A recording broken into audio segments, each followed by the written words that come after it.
आज हम बात करेंगे कॉमर्स की हर परीक्षा में ये प्रबंध के क्वेश्चन आते हैं, तो प्रबंध यानी मैनेजमेंट, इससे संबंधित बात करेंगे और इसमें भी हम बात करेंगे कि अगर हमारे पास थ्योरी है तो उस थ्योरी से हम ऑप्शनल क्वेश्चन कैसे बनाएँ। यानी प्रश्नों को हम कैसे उससे तैयार करें, प्रश्न के कैसे नोट्स बनाएँ हम तैयार करें इसकी। तो सबसे पहला यहाँ पर हमारे पास आता है मैनेजमेंट का अर्थ, यानी प्रबंध का अर्थ। अर्थ सब लोग जानते ही हैं, जैसे यहाँ पर लिखा हुआ है, सामान्यतः व्यक्तियों के समूह से कार्य कराना ही प्रबंध कहलाता है। प्रबंध शब्द की उत्पत्ति जो है वो अंग्रेजी शब्दकोश के मैनेजमेंट शब्द से हुई है, जिसका अर्थ जो है वो 3 प्रकार से लिया जाता है और वो आपको यहाँ दिखाई देगा। मैनेज यानी व्यवस्था, मैन, मैन MAN एक व्यक्ति को कहा जाता है। मैन MEN जब लिखा जाता है तो एक काफ़ी सारे व्यक्तियों को, यानी जब काफ़ी सारे व्यक्ति होते हैं तो वो एक समूह बन जाता है, एक संगठन बन जाता है। टी, निर्देशन की दक्षता, टैक्टफुली। ये इस तरह से 3 अर्थों में 3 प्रकार से इसका अर्थ लिया जाता है, यानी कुल मिलाकर के यही है कि व्यक्तियों के समूह से या व्यक्तियों को समूह के रूप में एकत्र करके उनसे कार्य लेना, ये प्रबंध कहलाता है।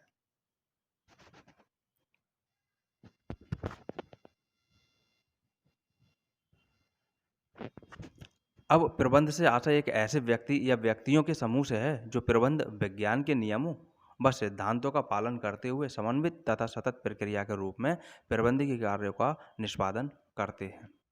यानी एक तो ये हो गया कि सीधे सीधे 10, 20, 50 लोगों को इकट्ठा किया और उनसे कार्य लिया जा रहा है, लेकिन एक नियमों के अनुसार, सिद्धांतों के अनुसार जब कार्य लिया जाता है तो वो प्रबंध कहलाता है, जिसका वैज्ञानिक और उसका अर्थ है। अब बात आती है परिभाषा की। तो परिभाषा में से ही हमारे क्वेश्चन भी तैयार होते हैं और वो क्वेश्चन कैसे तैयार होते हैं उसको हम देखेंगे। यहाँ अर्थ से भी क्वेश्चन आ जाता है, इसका अर्थ दे दिया शब्द दे दिया जाता है। पूरे शाब्दिक पूरा इसमें दे दिया जाएगा, पूरा अर्थ, और कह दिया जाएगा कि ये किसका अर्थ है, या बराबर लगा करके बराबर उसमें कई 3-4 शब्द दे दिए जाएंगे कि ये किसका, इसमें से क्या है। अब यहाँ पर हम देखें इसकी परिभाषा है जैसे दी हुई, तो परिभाषा दे रखी है। इस परिभाषा की हम बात कर रहे हैं। प्रबंध मुख्य रूप से विशेष उद्देश्यों की प्राप्ति के लिए दूसरे के प्रयत्नों को नियोजित, समन्वित, प्रेरित तथा नियंत्रित करने का कार्य है। यानी दूसरे के जो कार्य हैं उनको नियंत्रित करना है। अब ये पूरी परिभाषा यहाँ पर दे दी गई, यहाँ से यहाँ तक ये क्वेश्चन। अब यहीं पर एक हमारा क्वेश्चन तैयार हो गया। अब वो क्वेश्चन क्या तैयार हो गया कि क्वेश्चन आपको मिल जाएगा पूरा इसी तरह से लिखा हुआ मिलेगा, जैसे यहाँ से यहाँ तक पूरी ये परिभाषा लिख दी और नीचे 4 ऑप्शन दे दिए जाएंगे कि इनमें से ये परिभाषा किसके अनुसार है। अब वो किसके अनुसार है तो ये नाम हमें बहुत अच्छे से मालूम होना चाहिए। जेम्स एल लुंडी, इनके अनुसार ये परिभाषा दी गई है। इसी तरह से दूसरी परिभाषा और है। अब वो दूसरी परिभाषा हमारे पास में है, प्रबंधक एक पृथक प्रक्रिया है जिसमें नियोजन, संगठन, क्रियान्वयन एवं नियंत्रण को सम्मिलित किया जाता है और इनका निष्पादन व्यक्तियों एवं साधनों के उपयोग द्वारा उद्देश्यों को निर्धारित एवं प्राप्त करने के लिए किया जाता है। ये बिल्कुल ना सोचें कि परिभाषा बड़ी है, ये नहीं आएगी। बड़े बड़े ऑप्शन तक भी आते हैं कॉमर्स में। तो अब ये परिभाषा दे दी गई और परिभाषा देने के बाद में 4 ऑप्शन में 4 विद्वानों के नाम दे दिए जाएंगे, प्रोफेसर्स के नाम दे दिए जाएंगे। उनमें से अब पूछा जाएगा कि ये परिभाषा किसके अनुसार है या इसका संबंध है वो किस व्यक्ति से है। तो नाम हमें ये ध्यान रखना है, जॉर्ज आर टेरी। और आई बड़े की मात्रा इसमें है, टेरी यहाँ पे जो भी है, कुल मिलाकर जॉर्ज आर टेरी ये नाम यहाँ पर है और ये परिभाषा हमारे यहाँ पर क्वेश्चन तैयार हो गया।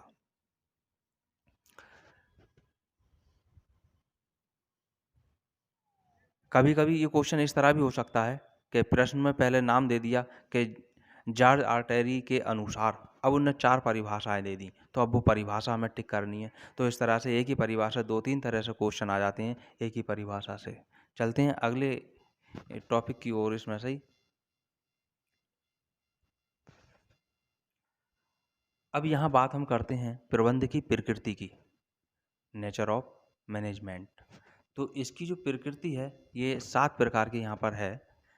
पहली प्रकृति हमारे पास में है, प्रबंध एक जन्मजात प्रतिभा है, प्रबंध सार्वभौमिक है, प्रबंध एक विज्ञान एवं कला है, प्रबंध एक पेशा है, प्रबंध एक सामाजिक उत्तरदायित्व के रूप में है, प्रबंध एक प्रणाली के रूप में है, प्रबंध एक प्रक्रिया के रूप में है। यहाँ पर ये 7 प्रकार की प्रकृति यहाँ पर बताई गई है प्रबंध की, मैनेजमेंट की। अब यहाँ क्वेश्चन आ जाता है, और वो क्वेश्चन इस तरह से आ सकता है कि प्रबंध की प्रकृति है, प्रबंध की प्रकृति है, इनमें से एक सही ऑप्शन उसने दे दिया और 3 ऑप्शन गलत दे दिए। अब इनमें से कोई सा एक, जो यहाँ पर 7 है, इनमें से कोई सा एक होगा, वो हमें पहचान करके राइट करना है, टिक करना है कि ये वाला इनमें से सही है। क्वेश्चन इस तरह भी आ सकता है कि इनमें से 3 ऑप्शन दे दिए और नीचे लिख दिया उपरोक्त सभी। तो राइट आंसर होगा लास्ट वाला डी, उपरोक्त सभी। तो इस तरह से ये क्वेश्चन बन जाता है। और कभी कभी ये भी हो जाता है कि इसमें से कोई एक पूरा सेंटेंस दे दिया और प्रबंध शब्द उसमें से हटा दिया शुरू में से। जैसे ये शब्द दे रखे हैं, ये शुरू वाले शब्द इसमें से प्रबंध हटा दिया और कोई एक लाइन इसमें से ले ली और लिख दिया उस क्वेश्चन में कि इसका संबंध है। अब नीचे ऑप्शन दे दिए, प्रबंध है, निर्देशन है, और कोई ऑप्शन उसमें से दे दिए, तो हमें देख करके उसमें से सेलेक्ट करना है कि ये प्रबंध से संबंधित है। जैसे पहले ही लाइन को अगर उसने ले लिया, एक जन्मजात प्रतिभा है, अब ऑप्शन दे दिए उसने निर्देशन या निर्णयन, प्रबंध, उपरोक्त में से कोई नहीं। तो राइट आंसर जो यहाँ हो जाएगा वो हो जाएगा प्रबंध। तो इस तरह से ये क्वेश्चन इसमें से तैयार हो जाएंगे। चलते हैं इसके महत्व की ओर। प्रबंध का महत्व, इम्पोर्टेंस ऑफ मैनेजमेंट। तो जिस तीव्र गति से व्यवसाय के प्रारूप में परिवर्तन हुआ, व्यवसाय का पूरा प्रारूप परिवर्तित हो गया, क्योंकि पहले एकल व्यापार चला करता था, एक ही व्यापारी व्यापार को करता था। लेकिन जब उसको बढ़ाने की आवश्यकता हुई तो साझेदारी का रूप तैयार हो गया, और साझेदारी से भी जब काम नहीं चला तो आज कंपनी का रूप हो गया, और कंपनी बिना प्रबंधन के नहीं चल सकती। जैसा लिखा भी है, कोई भी व्यवसाय स्वयं नहीं चलता, चाहे वह पूर्णतया गतिमान क्यों ना हो, उसे निरंतर प्रोत्साहन की आवश्यकता होती है। अब ये भी दे दिया गया, ये भी यहाँ पे भी एक हमारा क्वेश्चन बन जाता है। ये पूरी एक लाइन दे दी गई, पूरी परिभाषा के तौर पर ये लिखी हुई है, और अब पूछ लिया जाता है का संबंध है या किसके अनुसार है या इनके अनुसार है, किसी भी तरह से दे दिया। और ऑप्शन में उसने 4 प्रोफेसर या विद्वांस के नाम दे दिए, लेखक के नाम दे दिए, और उनमें से हमें पहचानना है कि प्रोफेसर रॉबिन्स के अनुसार ये लाइन कही गई है, और इसी को हमें टिक कर लेना है। तो यहाँ भी हमारा एक क्वेश्चन तैयार हो जाता है। आधुनिक औद्योगिक जगत में प्रबंध का महत्व निम्न बिंदुओं द्वारा स्पष्ट किया जा सकता है। अब इसके ये बिंदु हैं हमारे पास में, और ये जो बिंदु हैं वो हमारे पास 8 प्रकार के हैं। ये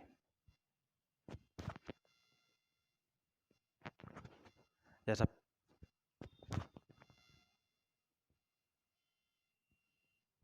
भाई पहला बिंदु है, संगठन की जटिल समस्याओं का आसानी से समाधान, श्रम शक्ति एवं उत्पत्ति के साधनों का सर्वश्रेष्ठ उपयोग, निर्धारित लक्ष्यों की पूर्ति, उत्तम एवं सस्ता उत्पादन, न्यूनतम प्रयासों द्वारा अधिकतम प्राप्ति, प्रबंधकों का विकास, देश का विकास, सामाजिक उत्तरदायित्व की पूर्ति। ये 8। ऐसे यहाँ पर हमारे पास क्वेश्चन भी तैयार हो जाता है इसी तरह से। अब होता है कि प्रबंध का महत्व होता है। अब उसने ऑप्शन दे दिए संख्या में 2, 5, 7, 8, 10 इस तरह से संख्याओं में दे दिया, तो यहाँ पर ये 8 प्रकार का है, तो हमें 8 वाले को राइट कर लेना है। इसी तरह जैसे अभी इसकी प्रकृति यहाँ बताई थी, वो 7 प्रकार की थी, उसमें भी संख्या का क्वेश्चन बन सकता है, तो ये 7 प्रकार की होती है। और इसका जो महत्व है, वो यहाँ पर 8 प्रकार से यहाँ बताया गया है। यहीं से एक क्वेश्चन बन जाते हैं कि एक लाइन उसमें से इसमें दे दी गई कि संगठन की जटिल समस्याओं का आसानी से समाधान संबंधित है प्रबंध से, निर्देशन से, निर्णय से या इनमें से कोई नहीं। तो हमें राइट आंसर देखना होगा कि ये प्रबंध से संबंधित यहाँ पर बात चल रही है। इसी तरह से कोई सी भी लाइन ये दे सकता है और उन लाइनों में से संबंध पूछ सकता है।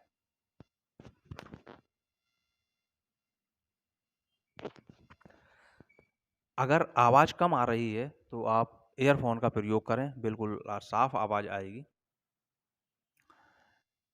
इसके सिद्धांत की बात आती है। अब इसके देखते हैं सिद्धांत, तो अलग-अलग विद्वानों ने अलग-अलग सिद्धांत दिए हैं, उनकी संख्या भी अलग-अलग दी है। इसमें से हेनरी फ्योल नाम जो एक प्रसिद्ध नाम है, वो बहुत ही प्रसिद्ध है और काफ़ी सारे क्वेश्चन भी आते हैं। तो प्रबंध के सिद्धांत को हम देखेंगे। प्रबंध के समुचित प्रयासों द्वारा अधिकतम लाभ प्राप्त करने के लिए इनके सिद्धांतों का पालन करना अति आवश्यक है। इसके अर्थ में ही बता दिया था। प्रबंध के सिद्धांतों के बिना कोई भी प्रबंधक अपने लक्ष्य में कामयाब हो ही नहीं सकता है। इसी के संबंध में प्रोफेसर मैकरलैंड के विचार निम्नलिखित हैं।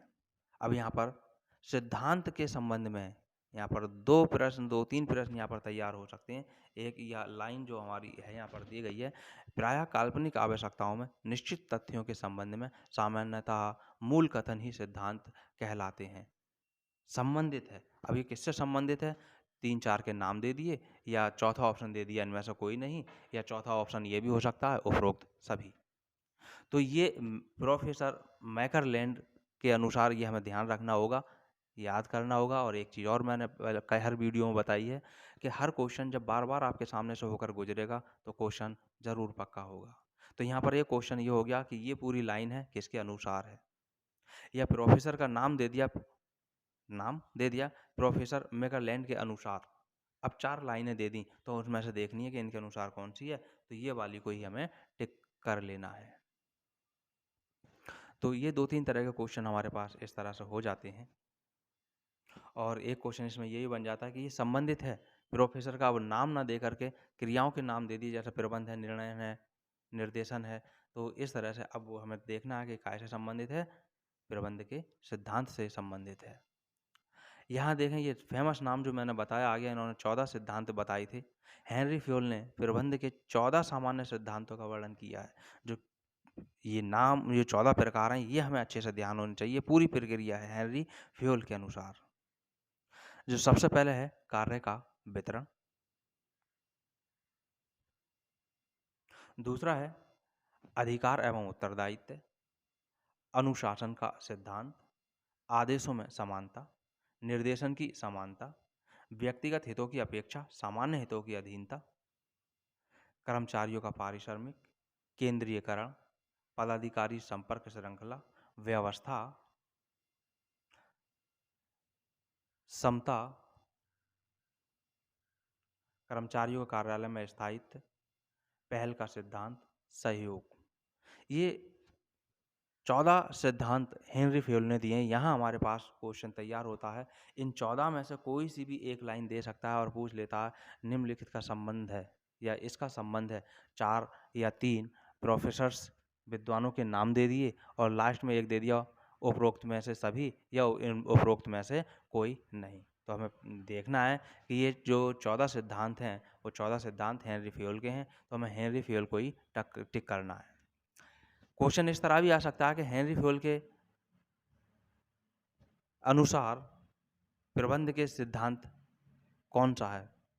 अब इनमें से कोई सा एक दे दिया और 3 ऑप्शन कोई और दे दिए, तो हमें इनके जो 14 सिद्धांत है अगर याद हैं, पढ़े हुए हैं, तो इनमें से हम इन्हीं पर टिक कर लेंगे। इस तरह से ये क्वेश्चन हमारे पास में बन करके तैयार हो सकता है। बात करते हैं प्रबंध के कार्य। अब प्रबंध के कार्य का प्रतिपादन सर्वप्रथम 1916 में हेनरी फ्योल ने किया था। तो यहीं पर हमारा एक क्वेश्चन बन करके तैयार हो जाता है। ये यहाँ पर 2-3 क्वेश्चन तैयार हो रहे हैं कि प्रबंध के कार्यों का प्रतिपादन सर्वप्रथम किस वर्ष में किया गया। तो वर्ष जो हो गई वो हमारे पास 1916 हो गई। एक क्वेश्चन ये बन करके तैयार हो गया। यही क्वेश्चन आ जाता है प्रबंध के कार्यों का प्रतिपादन करने वाले जनक कौन थे। तो यहाँ पर नाम हमारा आ जाता है हेनरी फ्योल। तो हेनरी फ्योल को ही इनका जनक माना जाता है। तो हेनरी फ्योल के अनुसार प्रबंध के कार्यों को कितने भागों में बांटा गया है। तो ये हमारे पास आंसर आ जाता है 5 कार्यों में, 5 प्रकार के कार्यों में इसको बांटा गया है। इसी तरह से थ्योरी में से क्वेश्चन बनते हुए चले जाएंगे। अब वो कार्य इनके कौन से हैं 5। पहला कार्य है नियोजन। इस नियोजन को ही पूर्वानुमान कहा गया है। नियोजन या पूर्वानुमान। संगठन, आदेश, समन्वय, नियंत्रण, ये 5 कार्यों में बांटा गया है हेनरी फ्योल के कार्यों को। हेनरी फ्योल ने प्रबंध के कार्यों को इन 5 कार्यों में इसको बांटा है। बात एक फेमस नाम फिर यहाँ पर हमारे पास आता है, लूथर गुलिक। इन्होंने 7 प्रकार बांटा गया। तो यहीं पर क्वेश्चन तैयार हो जाता है प्रबंध के कार्य को 7 प्रकार से किसके अनुसार बांटा गया है। तो लूथर गुलिक के अनुसार बांटा गया है। क्वेश्चन इस तरह हो सकता है, लूथर गुलिक ने प्रबंध के कार्यों को कितने प्रकार से बांटा है या कितने प्रकार इसके बताए हैं। तो इसका राइट आंसर 7 हो जाएगा। 7 कार्य बताए हैं। इन्होंने एक शब्द का दिया है पॉस्कॉर्प। पॉस्कॉर्प इन्होंने जो कार्य दिए हैं उन कार्यों का एक एक पहला अक्षर ले लिया और उससे एक शब्द का यूज कर दिया। एक शब्द इसका पूरा वर्ड पूरा बना दिया, पोस्ट कॉर्प। इसकी रचना की। यही प्रश्न आ जाता है पोस्ट कॉर्प की रचना किसने की। तो लूथर गुलिक इसका राइट आंसर होगा। इसकी फुल फॉर्म अभी आपको यहाँ पर मिल जाएगी। जैसे पहला है पी, इसका पहला अक्षर है पी, तो पी से प्लानिंग। दूसरा है ओ, ऑर्गेनाइजेशन यानी संगठन। एस, स्टाफिंग यानी नियुक्तियां। डी, डायरेक्शन यानी निर्देशन। सीओ को एक साथ रखा गया है, सीओ, कोऑर्डिनेशन यानी समन्वय। आर, रिपोर्टिंग यानी प्रतिवेदन। वी, बजटिंग यानी बजट। इस तरह से ये इसमें से कई सारे क्वेश्चन आपको मिलेंगे। इनको बहुत अच्छे से ध्यान रखना है और साथ में लूथर गुलिक ये नाम बहुत अच्छे से याद रखना है। इसके बाद बात आती है जॉर्ज टेरी। ये भी एक नाम है जो प्रबंध के कार्यों में आता है, जॉर्ज टेरी। तो जॉर्ज टेरी ने प्रबंध के 4 कार्य बताए। इनके सबके अनुसार ये मैंने पहले ही बता दिया था, सबने अलग अलग तरीके से बताए हैं। इन्होंने चार कार्य बताए हैं प्रबंध के, और वो कार्य 4 इन्होंने जो बताए हैं वो है नियोजन, संगठन, अभिप्रेरित करना और नियंत्रण करना। ये 4 इनके अनुसार है। अंग्रेजी सामने सबकी लिखी हुई है। प्लानिंग, ऑर्गेनाइजेशन, मोटिवेशन,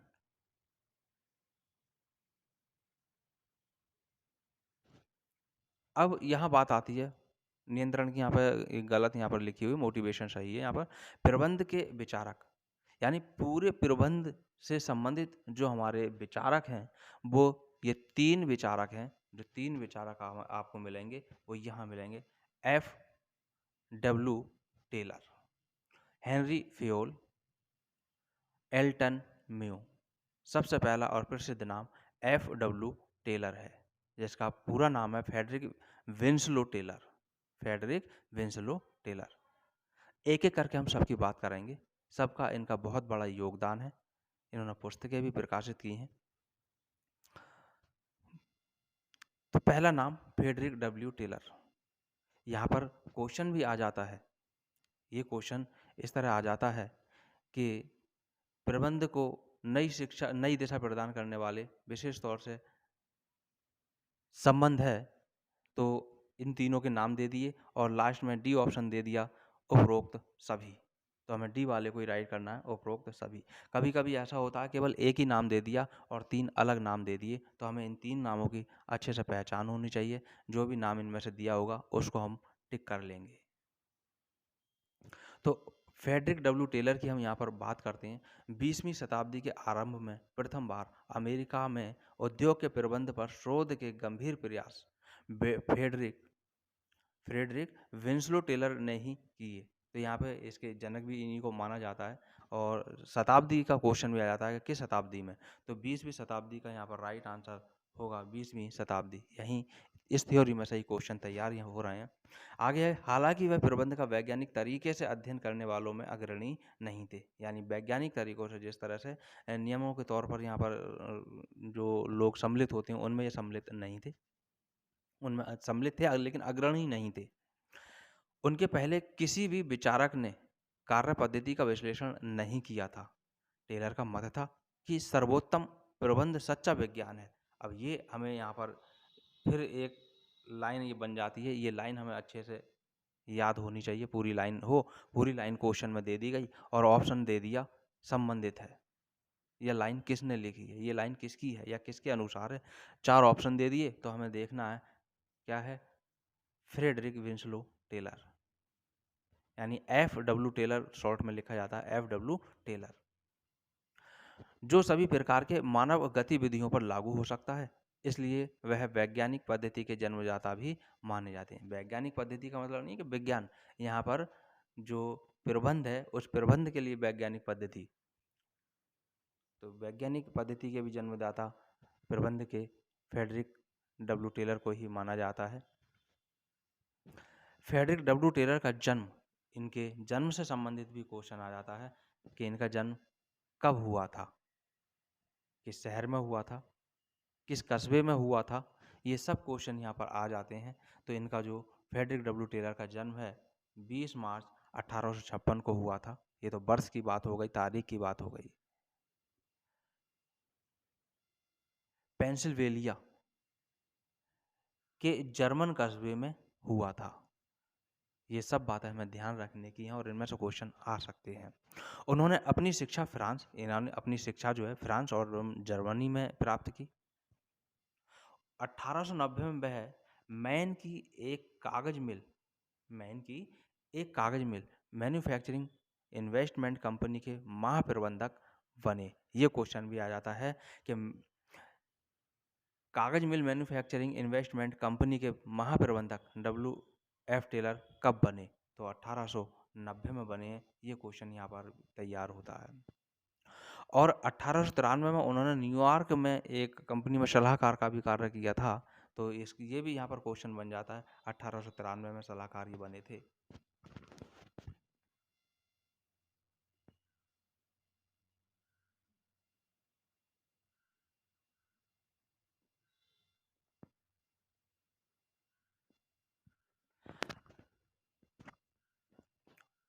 उजरती दर व्यवस्था पर टेलर का प्रथम प्रबंध वेतन भुगतान के सिद्धांत के लिए महत्वपूर्ण योगदान माना जाता है। उन्होंने 3 भागों वाली एक नई व्यवस्था का प्रस्ताव रखा था और वह 3 भागों वाली व्यवस्था थी। तो ये भी प्रश्न आ जाता है कितने भागों की व्यवस्था, तो 3 भागों की व्यवस्था है। समय अध्ययन के द्वारा काम का विश्लेषण और अवलोकन ताकि दर या मानक तय किया जा सके, भी है। उजरती काम की विभेदक दर व्यवस्था, ये भी शब्द से प्रश्न आ जाता है। मनुष्य को ना कि पद को भुगतान करना, मनुष्य को ना कि पद को भुगतान करना, एक मनुष्य को भुगतान किया जाता है, पद को नहीं। अपने दूसरे शोध प्रबंध में उन्होंने कार्यशाला संगठन और प्रबंध की विस्तार से चर्चा की। कौन सी? दूसरे शोध में कार्यशाला संगठन और प्रबंध को विस्तार से चर्चा की। उन्होंने प्रबंध के अपने दर्शन पर ध्यान केंद्रित किया। अब उनके दर्शन क्या थे वो देखें। प्रबंध का उद्देश्य वेतन देना और उत्पादन लागत को कम करके बढ़ी हुई औद्योगिक कुशलता प्राप्त करना होना चाहिए। ये लाइन भी दे सकता है और पूछ लेगा किसके अनुसार, तो FW टेलर के अनुसार होगी। बी होगा प्रबंध को प्रबंधकीय समस्याओं के लिए प्रयोगों और शोध की वैज्ञानिक पद्धतियां अपनानी चाहिए। लाइन दे दी, किसके अनुसार है, पूछ लिया जाएगा। काम के पर्यावरण का प्रमाप बनाना और श्रमिकों को वैज्ञानिक मानदंड के आधार पर रखना चाहिए। इनमें से जो भी जितनी भी ये लाइनें दे रखी हैं, लाइनें दे दी और पूछ लेगा किसके अनुसार है। 4 है प्रबंध को श्रमिकों को औपचारिक प्रशिक्षण देना चाहिए और उन्हें विशेष हिदायतें देनी चाहिए ताकि वह प्रदत्त विधि से प्रमाप औजारों और संसाधनों का उपयोग कर सकें। 5 है श्रमिकों और प्रबंध में विश्वासरहित संबंध स्थापित हो जिसका आधार मजदूर संगठनों की वैज्ञानिक व्यवस्था हो। तो ये 5 हैं और इन पांचों को लाइनों में से कोई सी भी लाइन दे दी और ऑप्शन में 4 विद्वानों के नाम दे देगा या 3 के दे देगा और उसमें से पूछ लेगा किसके अनुसार। अब इनकी प्रमुख पुस्तकें आती हैं, तो इनकी प्रमुख पुस्तकें हैं वो हमारे पास में ये हैं। टेलर की प्रमुख पुस्तकें, पहली पुस्तक है 1903 में इन्होंने इसका प्रकाशन किया, शॉप मैनेजमेंट। 1895 ए पास रेट सिस्टम। 1906 में the art of cutting metals और 1911 में प्रिंसिपल ऑफ साइंटिफिक मैनेजमेंट। ये 4 प्रमुख पुस्तकें इन्होंने लिखी हैं जिसमें प्रबंध के बारे में ही सारी विस्तार पूर्वक इन्होंने लिखा है। तो इन पुस्तकों के नाम भी आ जाते हैं कि ये पुस्तक किसके द्वारा लिखी गई है, तो F.W. टेलर के अनुसार ही है। इसके बाद बात आती है वैज्ञानिक प्रबंध के तत्व। तो वैज्ञानिक प्रबंध के जो तत्व हैं, समय एवं गति अध्ययन, क्रियात्मक फोरमैनशिप, प्रमापीकरण, योजना विभाग की व्यवस्था या स्थापना, प्रबंध में अपवाद का सिद्धांत, समय बचत उपायों का प्रयोग, श्रमिकों के लिए निर्देश कार्ड, कार्य विचार का पर्याप्त बोनस, अनेक दरों वाली मजदूरी पद्धति, पथ निर्धारण पद्धति तथा लागत लेखांकन। तो जो इसके तत्व हैं, तत्व की संख्या यहाँ 10 दर्शाई गई है, तत्व की संख्या 10। अब हेनरी फ्योल यहाँ दूसरे शुरू हो जाते हैं। हेनरी फ्योल, यहाँ पर हमारी पूरी बात हो गई। F.W. Taylor, Frederick Winslow Taylor, इनके बारे में। तो F.W. टेलर का यहाँ तक हमने पूरा विवरण देख लिया, समझ लिया, इससे संबंधित क्वेश्चन भी समझ लिए। इसके बाद हेनरी फ्योल की बात आती है। हेनरी फ्योल को समझेंगे हम अगली वीडियो में।